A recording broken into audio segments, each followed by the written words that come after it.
এত সুন্দর পর্যটক এরিয়া, আমরা যে এখানে সরকার দৃষ্টি আকর্ষণ করে আমাদের এই পর্যটক এরিয়াগুলিকে আরো সৌন্দর্য বাড়িয়ে দেয়, তাহলে আমাদের আর বাইরের দেশে যেতে হয় না। আমরা আমাদের ভবিষ্যতের ছেলে মেয়েদের নিয়ে এখানেই ঘুরতে পারি, আমাদের ছেলেমেয়েরা আর বাইরে মুখী হবে না।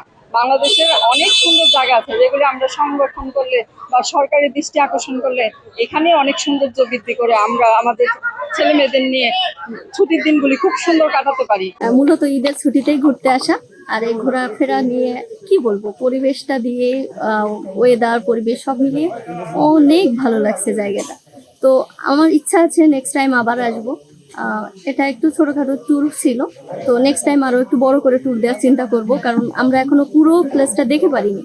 ঠিক আছে, পুরো প্লেসটা দেখার জন্য আরো 2-1 দিন এখানে বাড়াইতে হবে আর কি।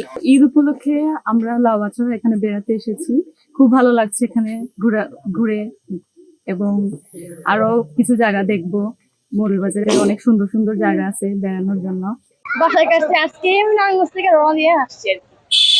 সুন্দর, ভিতরে গেলাম, খুবই সুন্দর লাগলো, বাট জঙ্গল বলতে গেলে একটু পরিষ্কার করা দরকার। আমার মনে হয় জায়গাটা মানে সেফটির জন্য দরকার আমি মনে করি। আর আজকে আমি ফার্স্ট টাইম এখানে আসলাম, আমার এক্সপিরিয়েন্স আমি এখনো নিতে পারি নাই। আমি টি বাগান এখন দেখি নাই, আমি দেখবো, সামনে যাবো, আরো দেখি কি কি আছে। বেঙ্গল হচ্ছে বাংলাদেশের অন্যতম পর্যটন এলাকা, সেই হিসাবে প্রত্যাশিত উন্নয়ন এখনো তেমন একটা হয়নি এলাকায়। লাউয়াছড়া আগে যেরকম ছিল তার চাইতে যে প্রত্যাশিত উন্নয়ন আমরা আশা করেছিলাম সেরকমটা আমরা দেখতে পাচ্ছি না। আশা করছি বর্তমান সরকার পর্যটন শিল্পে ব্যাপক পরিবর্তন নিয়ে আসবে এবং শ্রীমঙ্গলে সেই পর্যটনের ছোঁয়া লাগবে।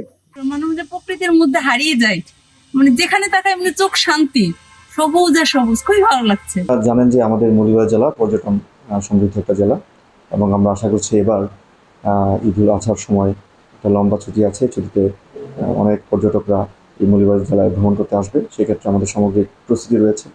ইতিমধ্যে আমরা কয়েকটা মিটিং করেছি, সংশ্লিষ্ট সকল আইনশৃঙ্খলা রক্ষাকারী বাহিনীর সাথে সতর্ক রয়েছে যাতে কোনোভাবেই আইনশৃঙ্খলা পরিস্থিতি এর অবনতি না ঘটে এই ব্যাপারটা। পাশাপাশি আমাদের হাইওয়ে পুলিশকেও সতর্ক থাকার জন্য বলা হয়েছে, যাতে করে হাইওয়েতে কোনো রকম যানজট অথবা কোনো ধরনের অপরাধ সংঘটিত না হয়। পাশাপাশি আমরা হোটেল যে রিসোর্ট তাদের যেই মালিকরা রয়েছে তাদের সাথে কথা বলেছি। তারা বিভিন্ন ছাড়ের মাধ্যমে পর্যটকদেরকে বিভিন্ন সুযোগ সুবিধা দিচ্ছে, যাতে করে অনেক পর্যটক আমাদের এই মৌলভীবাজার জেলা আসতে পারে।